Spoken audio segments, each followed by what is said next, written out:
ये ले भाई, ये आपके पैसे। लेकिन भाई ये किस चीज के? मैं कुछ देर पहले आपसे सामान लेने आया था, तो मैंने आपको 500 का नोट पकड़ाया था और 100 रुपए का सामान लिया था, लेकिन आपने मुझे गलती से 900 रुपए बकाया दे दिए, तो मैं इसलिए आपको 500 रुपए वापस करने आया हूँ। दरअसल भाई वो उस टाइम रश बहुत ज्यादा था दुकान पर, तो इसलिए मैंने आपको ज्यादा दे दिए होंगे। बहुत शुक्रिया आपका। हाँ जी भाई, हो जाता है। सुनिए भाई, एक बात बोलूं? हाँ जी भाई, बोले।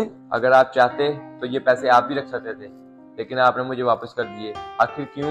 भाई अगर आप मुझे कुछ साल पहले मिलते ना, तो शायद मैं आपके पैसे वापस ना करता। मगर क्यों? भाई मैं असल में लैंड रिकॉर्ड ऑफिसर था, तो मेरे जो दिल में आता था मैं वो करता था। मैं कभी नहीं सोचता था कि इसमें लोगों का फायदा हो रहा है, नुकसान हो रहा है। मैं बस अपना फायदा देखता था और बस लोगों की जमीनें हथिया लेता था और जो दिल में आता था वो करता था। तो ऐसे ही एक दिन मैंने एक गरीब की जमीन को हथियाया और उसके मुझे आंसू लग गए और वो मेरे दफ्तर आकर बोला, साहब जी, जिस तरह आपने मुझ पे और मुझ जैसे लोगों पे जुल्म किया है ना, देखना एक दिन अल्लाह पाक आपसे जरूर हिसाब लेगा।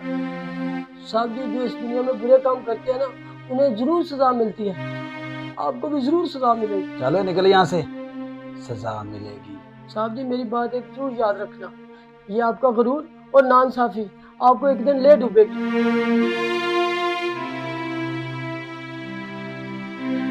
आपकी इस कहानी ने मेरे दिल को झंझोड़ के रख दिया है। मेरी अल्लाह से यही दुआ है कि अल्लाह आपके बेटे को जल्द से जल्द सेहत दे। आमीन। बहुत शुक्रिया भाई, अब मैं चलता हूँ। भाईजान, जी भाई। भैया एक सर्फ देना। ये ले भाई। तो कितने का? 150 रुपये हो गए आपके। 150? भाई आपसे तो मैं 200 का लेके जाता हूँ। जी भाई, है तो ये 200 रुपये का ही, लेकिन कुछ दिन पहले आप आए थे मेरे पास सामान लेने, आपने मुझे 50 रुपये एक्स्ट्रा दे दिए थे, तो मैंने पीछे से आपको आवाज़ भी दी, लेकिन आपने सुना नहीं। ये कब की बात है?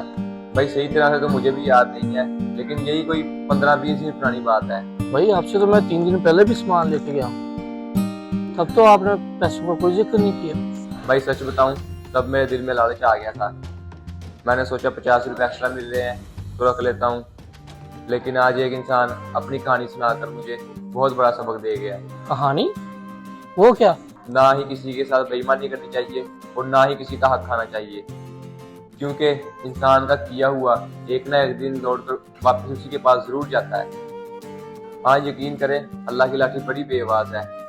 जब हम कोई बुरा काम करते हैं तो हम ये सोचते हैं कि हमें कोई नहीं देख रहा, लेकिन उस रब की ज़ात तो हमें देख रही है ना। हमें हर वक्त उससे डरना चाहिए। और मुझे माफ़ करना भाई कि मैंने आपको पैसों का पहले नहीं बताया। भैया आप सही कह रहे हैं, हमें हर वक्त अल्लाह से डरना चाहिए। ये ले भाई, मैं दुआ करता हूँ अल्लाह पाक आपको इस्तेमाल दे।